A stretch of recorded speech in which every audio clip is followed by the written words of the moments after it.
This show is getting torn apart. Don't worry, I'm here to set the record straight.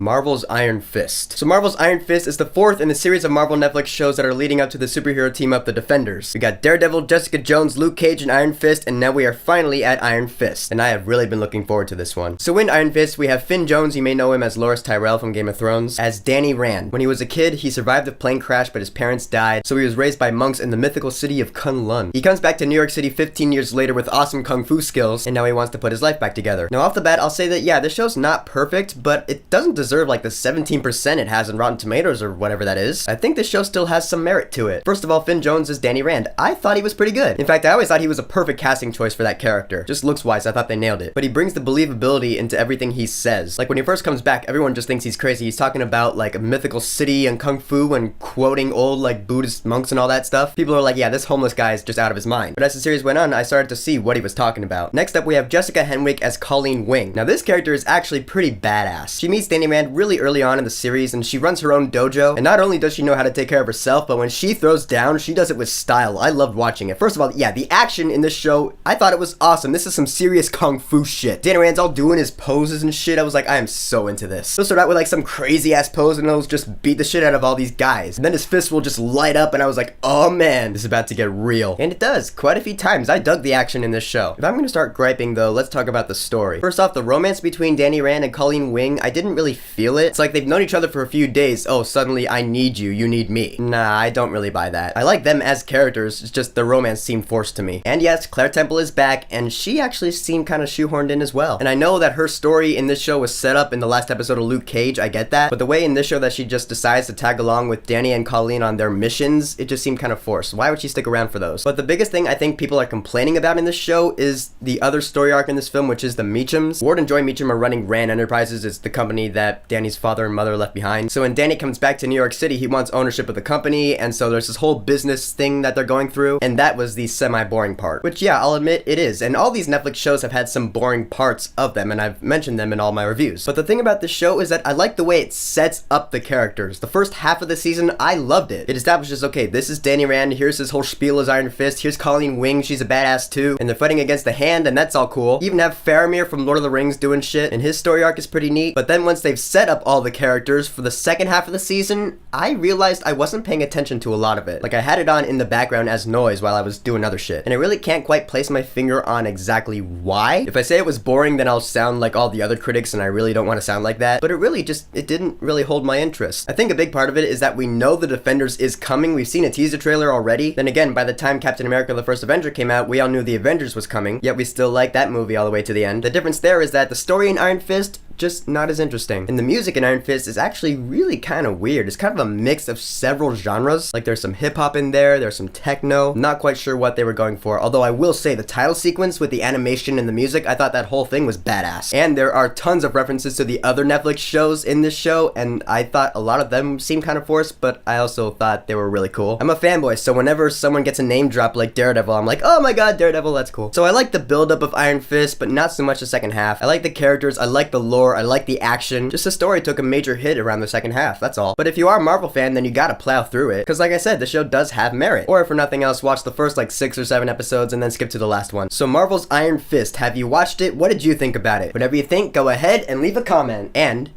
don't forget to subscribe.